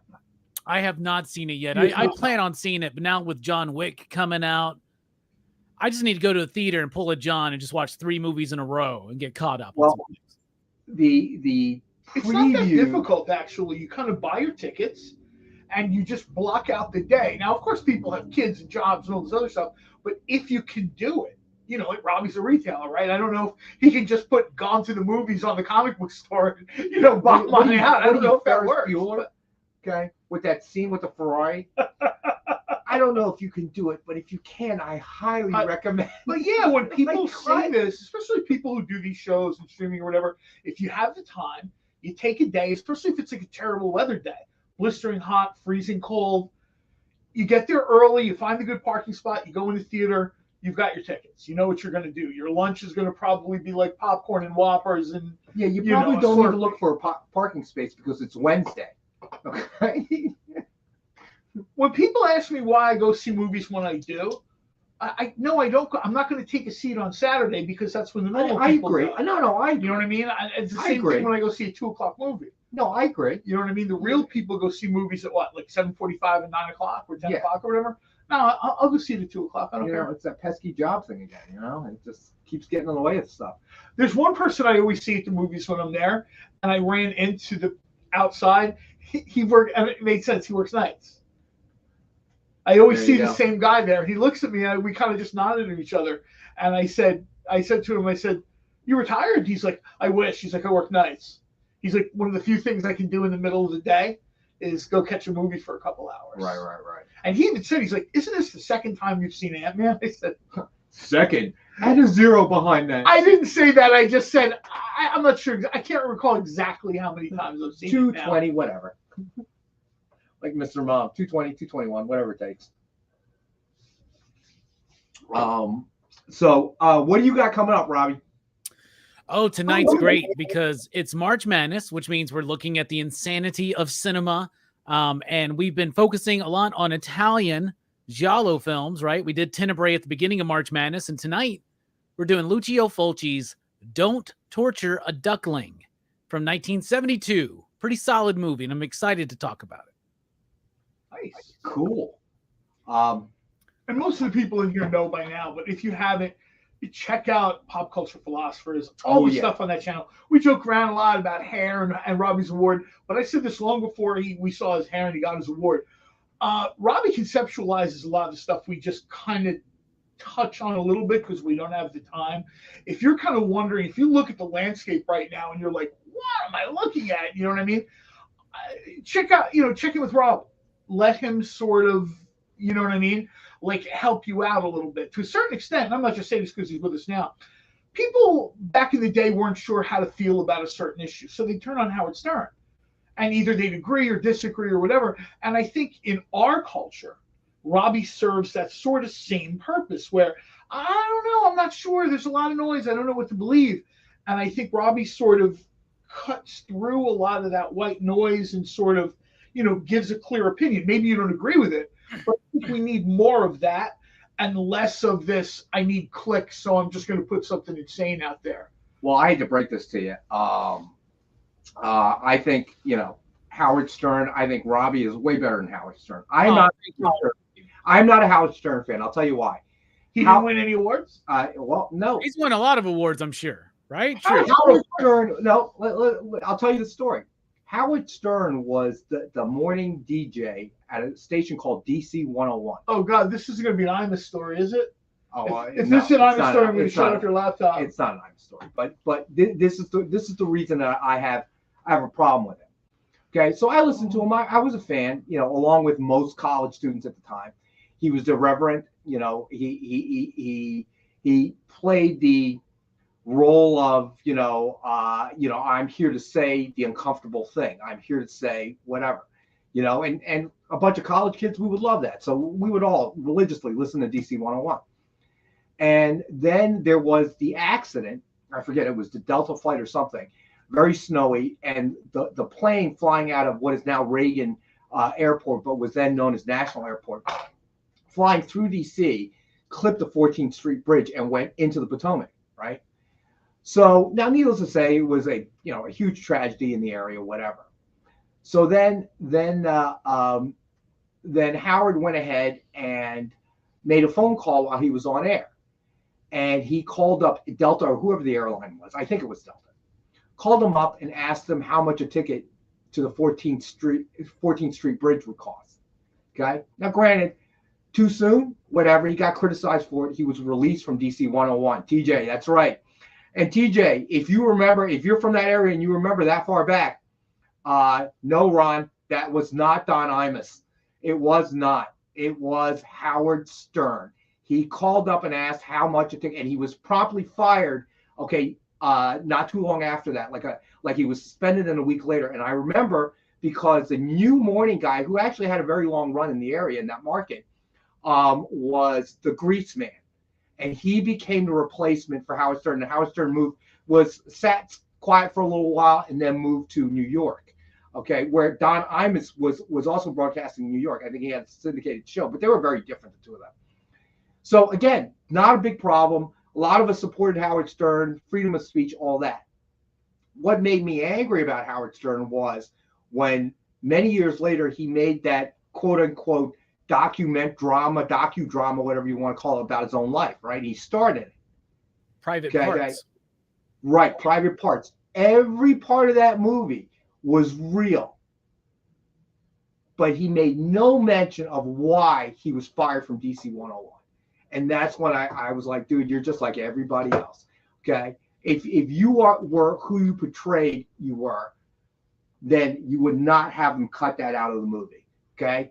Your bare butt cheeks hanging out, okay? You didn't cut that, but you cut that part because it was wrong. Be a man, stand up and admit that you were wrong. It was bad. I hope Howard isn't as disappointed in you as you are with him. I couldn't give a crap. Okay? Never listened to Sirius, never paid for Sirius, okay? Because after that, every interview he had, everything that I tried listening to him after that, he just looked like such a damn hypocrite to me at that point. When you film Private Parts, you had an opportunity there to come clean with that. Okay? All right, you could have filmed that like I screwed up. That was too early. That was too soon. It was the day after, man. People died. Maybe it's in the director's cut. Director's cut. Maybe there's a call Zack Snyder. Maybe there's a black and white. I don't know if anybody died in that plane crash, to be quite honest.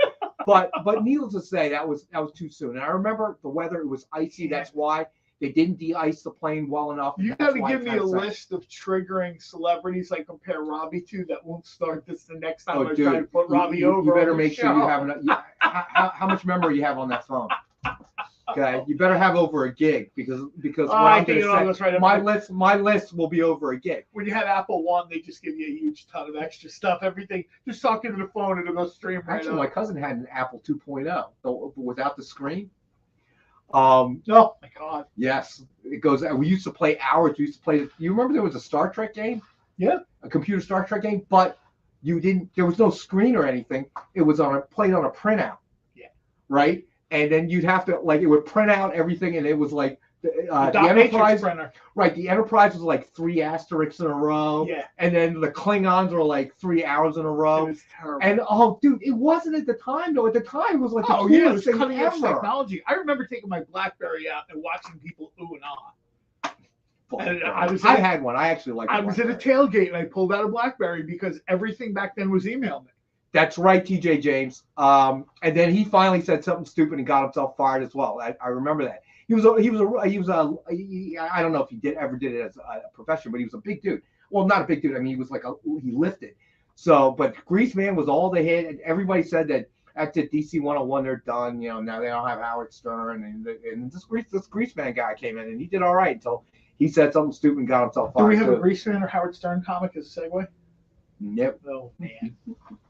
I would walk out on the Howard Stern, comic. All right, let's get through the rest of the books. All right, so we have Action Comics number 975, signed in gold by Dan Jurgens. Suggested retail of $89.99. We have the one available for $50, and it is 11 of only 15 signed. So Siege Storming Asgard, Heroes and Villains, signed by Greg Land. Number 5 of only 75 signed. Suggested retail of $49.99. We have the one available for $25. All right, and then we have some Dynamite incentive books. This is sort of I think a thing that people got tired of. They really burned people out. That post-Civil War world, like Norman Osborn was jammed down everyone's throat. And now I see people I see these things, like people are like cringing at the mention of this. And I'm like, do it on Disney Plus.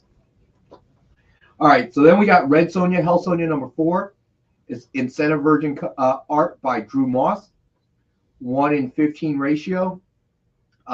Suggested retail $50, and we have the one available for $19.73. All right, so and the multiversing of Dynamite continues, and I couldn't be happier about that. Someone in our Twitter circle at Comic Circle asked about this. I joked around a lot about pestering Nick for stuff. The multiversing of Dynamite the last 2-ish years. It's some of the best stuff that they've done. Red Sonja, Hell Sonja, Sonjaversal, Vampirella Superpowers. I mean, it all sort of fits loosely together. I think Alec asked me one day where to start. This is one of the few times I'm going to say start at the beginning. Start with those first sort of, Project Superpowers type thing and then work from there. Because when you read the whole story, it's really it's almost like Montessori style storytelling, but it's really, really good. Got ya. All right. So then we have Lord of the Jungle number 4, Incentive Virgin art cover by Rob De La Torre and Dean White, 1:10 ratio. It's just a retail of $50, and we have this one available for $15.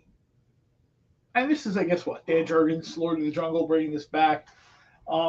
This is a great version. This is, when you see Tarzan at different ages, you're kind of, especially in the beginning, you're kind of seeing him as an older version of himself. Very cool. All right. So last book of the night, Vampirella Strikes number 11, Incentive Virgin art by Steven Segovia and Elmer Santos, 1:30 ratio. Just retail 50, and we have the one for 25. And just to remind everybody, the 2021 Loot Crate exclusive G.I. Joe collectible figure. It is a Scarlet figure, and Lars Mann is currently in the lead at $15. Name drop of the day. Speaking of Vampirella Strikes, I was talking to co-writer Tom Snagowski, and he talked about that for a long time he sort of had this idea of like Vampirella in the world of Mad Max, the Road Warrior. And what you're seeing now, he's reworked it. Like a lot of people, you have an idea, creators work it. what you're seeing now in Vampirella Strikes is probably the closest, Right. The most refined version of that idea. Vampirella in a world where you kind of always assume the good guys are going to win. And if you read the world of Vampirella Strikes, I don't know if I'd call that a good guy win. I'd call that a good guys don't get killed and decide, hey, look, maybe we're just going to take a pause here and try to work everything else out. Right. And it's a weird space for a character to operate in. And I think Vampirella is perfect for that. So I do want to get, so far, everybody's reaction to Mandalorian. I am 2 episodes behind, unfortunately. Hey, Take care, Ron. Hey, Ron, listen, buddy, we're with you. If there's anything that we can do, my friend, you know, you have my email. You can email me anytime. Ron, hearts are with you. All right, buddy. All right, take care. I'm glad you were able to join us for a little bit today. Yeah, thanks for popping in, man. All right, so I'm sorry, I lost my train of thought. Mandalorian. Oh, yes. So I liked the first one. Somebody said it felt kind of short, which it did. My buddy, but he, I never heard him say bad about anything. I mean, so he's kind of not a good gauge. Well, it's kind of like me. I like almost even everything when critics Disney like Ken, he's like, "Oh, it was great. It was great." I guarantee you, yeah, he said Ant-Man was phenomenal. Yeah, So I'm not sure, but I know you've watched everyone. Robbie, how far have you got? I haven't watched any of it. Oh, wow. I haven't watched any of the new, I guess season 3. I haven't watched any of it yet. First one was pretty cool. Well, when you see the first episode of season 3, I'm not sure where you're at. Yeah. Okay, I wasn't sure if you meant like the first episode. Yeah. The Mandalorian is one of those things where they've tried a lot of stuff with the Star Wars universe. Some of it's been, people liked it. Some of it was Obi-Wan and the Book of Boba Fett, which I think they're doing a second season of, to the shock of almost everyone. I tend to like almost all of it. I'd rather watch bad Star Wars than good something else. Same with comic book movies. But, The Mandalorian is, they've added Bo-Katan, and I think they've kind of beefed up the Bo-Katan character after they had to get rid of Cara Dune and Gina Carano. I'm super happy where that's going. I don't know how long they're going to continue to do that, but this year the Mandalorian is sort of, I guess his quest was he wanted to redeem himself, and he sort of did that fairly early in the season. So now I'm not sure if the rest of the season is maybe Bo-Katan, reuniting the tribes of Mandalore. I'm not sure where they're going to go with it. I'm super excited to see it. And anytime the Darksaber pops out, that's cool stuff. It's cool stuff. That's real cool stuff. So I will probably try to watch it tonight, I'm thinking. Try to catch up before Wednesday for the new episode. Well, Star Wars kind of has that thing where, like, the animated stuff in a lot of cases is better than the live action stuff. Like Bad Batch. I think it's better written. I don't know. I do. I think it's just they're able to do deeper dives. I don't know what it is. See, I agree with Ed Weird. I don't know if Boba Fett needs another season. I think Boba Fett could just be a semi-recurring character in The Mandalorian. I mean, it's the same time period, right? Well, we kind of discussed this, I think, already. The problem is I know Robbie and I discussed this. You gotta move from that core, the canon of the Skywalkers and everything else. You gotta move on. Okay, and I don't think more prequels is the answer. I think way back prequels are the answer, like the original, like the First Republic or something. But you're right, but the problem with that is how it's going to turn out. Well, not if it's thousands of years in the past. Well, yes, you do. Eventually. How many episodes do you think they're going to do? But you see what I'm saying, though, right? This is, you can't really have any kind of hope. Like, we're going to build a utopian republic. Okay, we all know it ain't going to happen. That's the nature of Star Wars. It's a pendulum, right? They essentially go from wanting to build a republic to, if you've read some of the Dark Horse stuff in the past, there's been a whole bunch of like warlords and republics. So I'm thinking you need to move 100 of the give us Darth Jar Jar. I think that would be great. I think you kind of have to move 100 years into the future. Well, they did that too in Dark Horse, where you had one of the Skywalker descendants. I'm trying to think Legacy. Legacy. Thank you. I love Star Wars Legacy. Star Wars Legacy is really solid, super solid. I'd have no problems with that if they decided, hey, we're doing an animated or live action version of that. I'm all in. Well, there you go. Because I think that what's hurt them is constantly going back and going back. You know, it's. But one of my favorite things in Legacy or Imperial is right. Does so Rex, do you not watch World War II movies because you know how that story ends too? No, but you have to remember though, you know, what you're talking about, you know, when you're talking about historical movies, if you're even talking about historical dramas, okay, what you're looking for, in my opinion, okay, if you're talking about All Quiet on the Western Front, things like that, what you're looking for is for the movie to add some flesh to what you already know about history, okay, to add the content and context that may be there, okay. So I don't feel it really works when you're doing something that's complete fiction. You know, it's all made up. Well, so like you're basically, when you do a prequel, what you're doing is you've written this book, and now you're going back and it's like giving me chapters 4, 5, and 6, and then, oh, by the way, here's 1, 2, 3. You know, chapters 1, 2, and 3. You got to read them out of order. But why? You know, it doesn't, and I think that's why the middle trilogy was such a failure. Well, one thing I like about what John's saying is, I think there's plenty of room to, like, you could go back to like the old Republic and we're talking about like way back, like 1,000 years. So that's a whole new story. You don't know how those characters wind up. You know what's going to happen 1,000 years in the future, but like you can still do something interesting there. Here's a perfect example that you should get, because we just talked about this. HBO. I enjoyed Rome, even though I'd already seen Band of Brothers and I knew how that was going to wind up 1,000 years later. The two things, I think with Star Wars, you can do that. Well, you can do a First Republic story. Again, I think that what you're talking about is different from Marcus. I'll be honest with you, House of the Dragon lost me a while back. Yeah, I love House of the Dragon though. That's never finished it. You know, so and now, but again, all right, I think they've already done it. It didn't work. You're trying to do the immediate time after, and trying to use your Harrison Fords and, you know, your Han Solos, your Luke Skywalkers, your Princess Leia's, and trying to bring it back. Okay, that didn't work. So yeah, you're talking about going back 100 years. Why not go 100 years in the future? I don't think anyone has a problem with that, because you really don't know how that's going to end.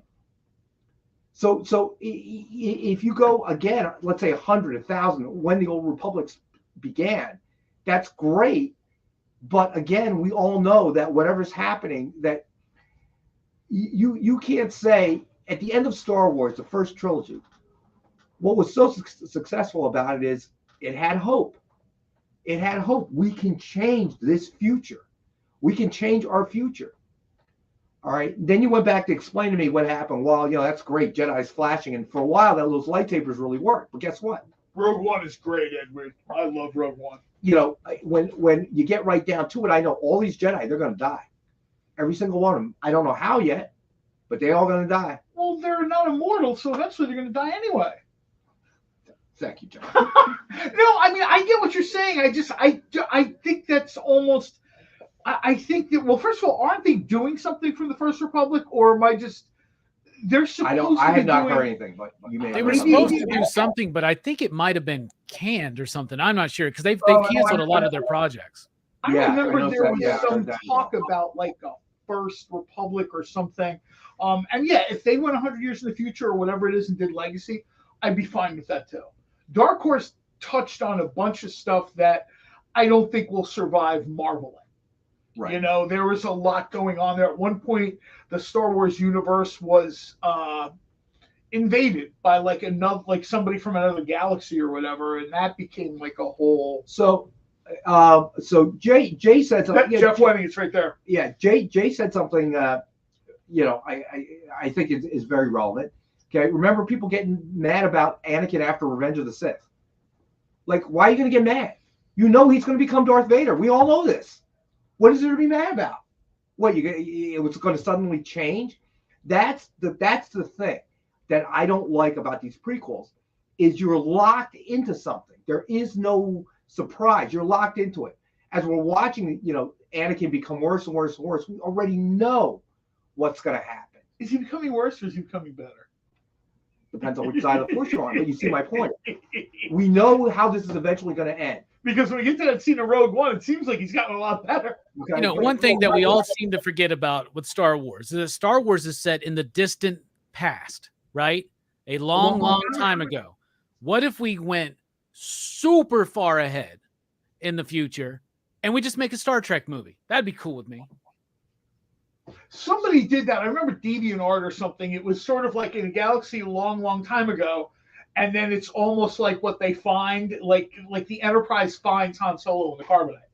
And they're kind of looking like, what? The hell is this? What is this? Star Trek does that too. They as long as they don't break the Prime Directive. That's all I'm saying, right? we've got classic Trek here, right? Mm-hmm. And then we have the Next Generation, which is like, I think, 75 years in the future, right? And then they started to try to fill in between those two. That didn't necessarily work, so they went further out from the Next Generation, where we got Voyager and we got Deep Space Nine, and then they went this way. And why then? Yeah. And we got Enterprise. And Enterprise didn't really work. And then one of the biggest problems with Star Trek. One of the biggest problems with Star Trek right now is that they won't just continue the story. They keep trying to go back. Well, let's just recast and do. And I think that's a terrible idea. I'm down for another series. Not I like Discovery enough, but I want the next step. And Picard ain't it. I'm sorry, but I haven't seen any of the new season yet. I'll watch it eventually, but Picard's been a big letdown for me. New cast of characters, new crew, new captain. Let's do it. Let's make it work. Come on, it can work. I think Star Trek Picard should have been one season, and the season you're seeing now should have been that one season. Sort of like a goodbye to the Next Generation, and Picard sort of leading into exactly what Robbie's talking about. The next iteration of Starfleet. Well, trying to work with changelings and trying to work with synthetic life. I think the thing about the difference between Star Trek and Star Wars obviously was control of the license. There was. So Lucas had absolute control over the license for so long, and then with Tom Bishop, right? Exactly. They all take place in the same time frame. That's why we need Star Trek: The Next Generation. The Next Generation. Yeah, I agree, because here's the problem.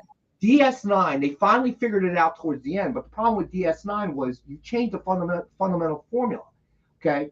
You went from a ship that goes out to explore the universe to a space station that has to sit there and wait for things to come. DS9's like the greatest of all Trek. Come on, you better calm down right now. You believe the rumor DS9 was created because Paramount ripped off Joe Straczynski's Babylon 5, but they didn't want to pay for it. All right, so when they finally created Defiant, it helped to change things up. Oh, wait a minute, we're almost out of time.